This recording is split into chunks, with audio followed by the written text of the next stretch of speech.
Hello बच्चों, एक बार फिर स्वागत है आप सभी लोगों का हमारे यूट्यूब चैनल पर। और इस म्यूजियम स्पेसिमेन के इस 13वें लेक्चर में आज हम बात करेंगे स्पेसिमेन क्रोटेलस की। चलिए देखते हैं क्या होता है ये। सबसे पहला classification, phylum Chordata, class reptilia, order Squamata और जीनस क्रोटेलस। ठीक है। कॉर्डेटा मतलब जिसमें डार्सल ट्यूबुलर नर्व कार्ड हो, नोटोकार्ड हो और जीवन के किसी न किसी अवस्था में फेरेंजियल गिल स्लिट्स हो। रेप्टिलिया मतलब इसका जो क्लास रेप्टिलिया है कि वे ऑर्गेनिज्म जो अपने वेंट्रल सरफेस को जमीन पर घिसते हुए रगड़ते हुए चलते हैं, उनको रेप्टिलिया कहा जाता है। वे रेप्टिलिया जिनके शरीर पर छोटे छोटे सल्क पाए जाते हैं, उनको स्क्वेमेटा में रखा गया है। और जीनस क्या है? क्रोटेलस। तो सबसे पहले इसका देखते हैं जियोग्राफिकल डिस्ट्रीब्यूशन कि ये कहाँ रहते हैं। It is terrestrial snake, hibernate in winter under the ground. ये जमीनी भाग पर रहता है तथा ठंड मौसम में, शीत ऋतु में ये जमीन की गहराई में चला जाता है और छुप जाता है। It is nocturnal and feed on small mammals. ये रात्रिचर होता है, निशाचर होता है, रात को अपने भोजन ढूंढने के लिए बाहर निकलता है। और खासकर ये मेमल्स को, छोटे मोटे जैसे चूहे हो गए, उनको अपना भोजन बनाता है। Distributed in Mexico and America. कहाँ पाया जाता है ये? मैक्सिको और अमेरिका के एरियाज में पाए जाते हैं। ये विविपेरस होते हैं। विविपेरस यानी कि वे ऑर्गेनिज्म जो अंडे ना दे करके सीधे बच्चे पैदा करते हैं, उनको विविपेरस कहा जाता है। चलिए ये देखिए, आपको जो कॉपी में डायग्राम बनाना है, ये इसी डायग्राम को बनाना है। चूंकि आप रियल वाला कैसे दिखता है, रियल इसका जो डायग्राम होता है, पिक्चर होता है, इमेज होता है, वो यहाँ पर देख सकते हैं आप लोग। चलिए आगे बात करते हैं, कुछ कमेंट्स देख लेते हैं इसके। Commonly known as rattlesnake. Rattle यानी कि एक प्रकार का ऐसा यंत्र कह लीजिए जहां से एक आवाज आती है, खड़खड़ खड़खड़ की आवाज आती है, उसको बोलते हैं रेटल। तो ये स्नेक अपने पूंछ के पिछले हिस्से से उसके कुछ सल्क इस प्रकार से हॉर्नी हो गए रहते हैं, कठोर हो गए रहते हैं और झुनझुने की तरह बने रहते हैं। तो इस पूंछ के पिछले हिस्से की आवाज आती है, तो इसलिए इसको रेटल स्नेक कहते हैं। और ये झुंझुने की आवाज इसलिए निकालता है ताकि अपने दुश्मनों को डरा पाए, कोई इसके प्रीडेटर इसको अटैक ना करे, उसको डराने के लिए ये इस झुंझुने जैसे आवाज को, एक अलग ही प्रकार का साउंड को निकालता है। Body is divided into head, neck, trunk and tail. सिर जो होता है, इसका जो शरीर होता है, सिर, गर्दन, धड़ और पूंछ के रूप में बटा होता है। The general colour is grey brown. इसका शरीर ग्रे ब्राउन कलर का होता है, थोड़ा हल्का भूरा टाइप का कलर होता है।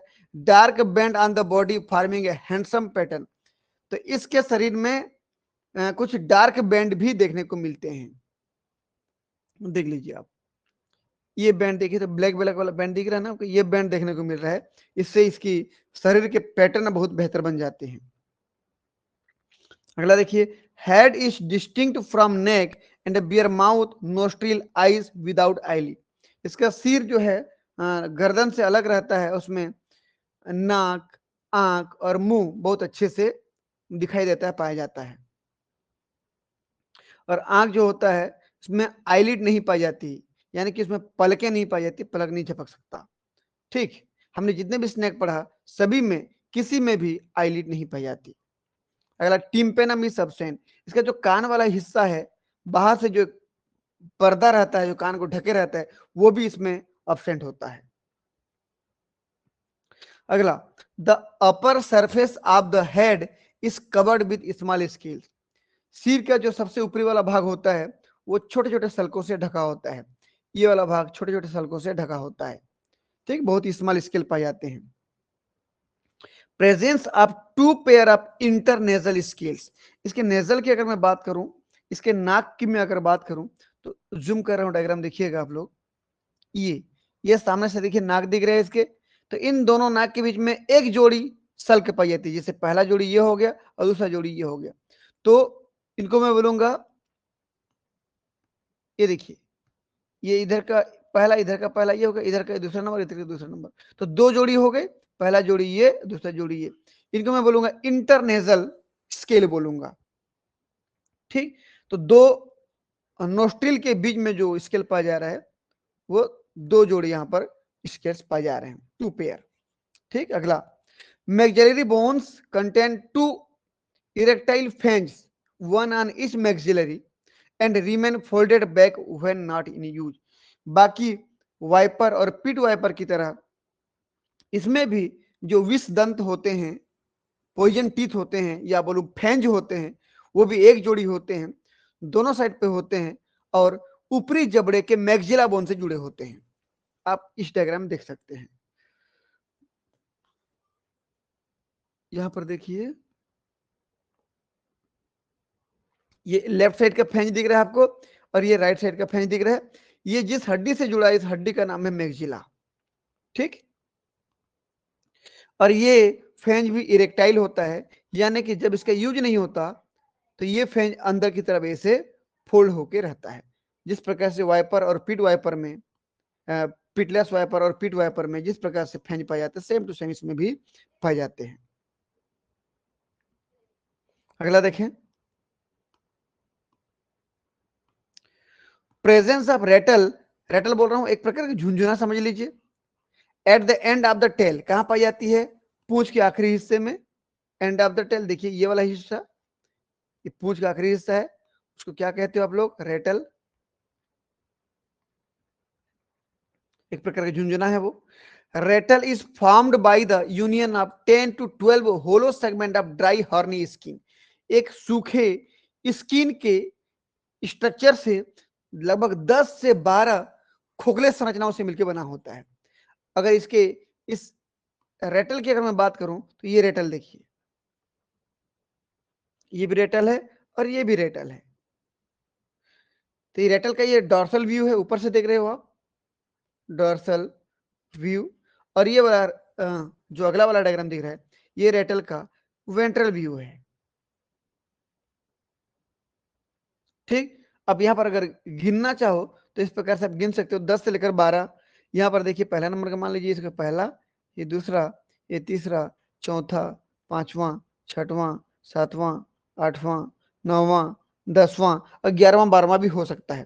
तो ये 10 से लेकर 12 जो खोखली संरचनाएं हैं, इसको अगर पलट दीजिए तो उसके जो पिछले हिस्से में जो स्ट्रक्चर दिखेगा, निचले हिस्से में देखिए, इसके निचले हिस्से में स्ट्रक्चर दिखेगा ऐसे।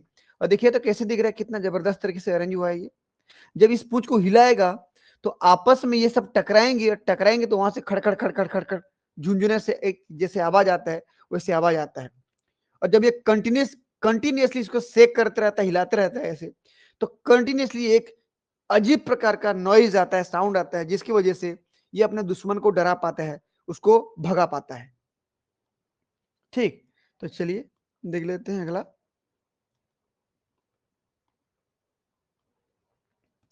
रेटल यानी कि झुंझुने की वजह से कॉजेज ए नॉइज, एक गजब का आवाज आता है, which is useful to the snake as an instrument of warning। इस झुंझुने से एक गजब प्रकार का आवाज निकाल करके वो वार्निंग देता है, किसको? अपने दुश्मनों को, ऑफ एनी अप्रोचिंग एनिमी। जो भी दुश्मन उसके पास पहुंचना चाहते हैं, उसको डराने के लिए, धमकाने के लिए यहां से आवाज निकालता है। डेडली पॉइजनस, बहुत ही खतरनाक होता है। यदि ये सांप किसी को काट देता है तो बहुत ही खतरनाक होता है। क्यों बहुत ही खतरनाक होता है? देखिए, because venom is mixture of haemotoxin and neurotoxin. हमने बात किया था कि कोबरा स्नेक और क्रैट जो स्नेक होते हैं उनमें न्यूरोटॉक्सिन होती है, जो वाइपर, पिट वाइपर होते हैं उनमें हीमोटॉक्सिन होती है। अब तक जो बात किया हमने, इनमें तो दोनों का कॉम्बिनेशन है, इसमें हीमोटॉक्सिन भी है और न्यूरोटॉक्सिन भी है। कोबरा और क्रेड जैसा न्यूरोटॉक्सिन है और पिटलेस वाइपर और पिट वाइपर जैसा हीमोटॉक्सिन है। यानी कि ये जिस भी व्यक्ति को, जिस ऑर्गेनिज्म को काट दिया, उस व्यक्ति में ब्लड क्लॉट भी हो जाएगी और उसका नर्वस सिस्टम भी डैमेज हो जाएगा, सेंट्रल नर्वस सिस्टम यानी कि ब्रेन और स्पाइनल कार्ड, और साथ ही साथ उसका श्वसन तंत्र भी डैमेज हो जाएगा, जिसकी वजह से वो पैरालिसिस होकर तुरंत मर जाएगा। ठीक, तो ये था हमारा क्रोटेलस यानी कि रेटल स्नेक का पूरा जानकारी। यहां पर 11 कमेंट है। आप कम से कम 5 कमेंट, मैक्सिमम 10 कमेंट आप अपने कॉपी के सुविधा अनुसार कॉपी के पेज पर लिखिए और कम से कम 5 कमेंट तो बेहतर तरीके से इसका समझ लीजिए, दिमाग में डाल दीजिए ताकि आप एग्जाम में लिख पाओ, आपको अच्छा नंबर मिल पाए। ठीक है बच्चों, फिर मिलते हैं नेक्स्ट वीडियो में किसी ऐसे ही लेक्चर के साथ। तब तक के लिए आप सभी का बहुत बहुत धन्यवाद। Thank you.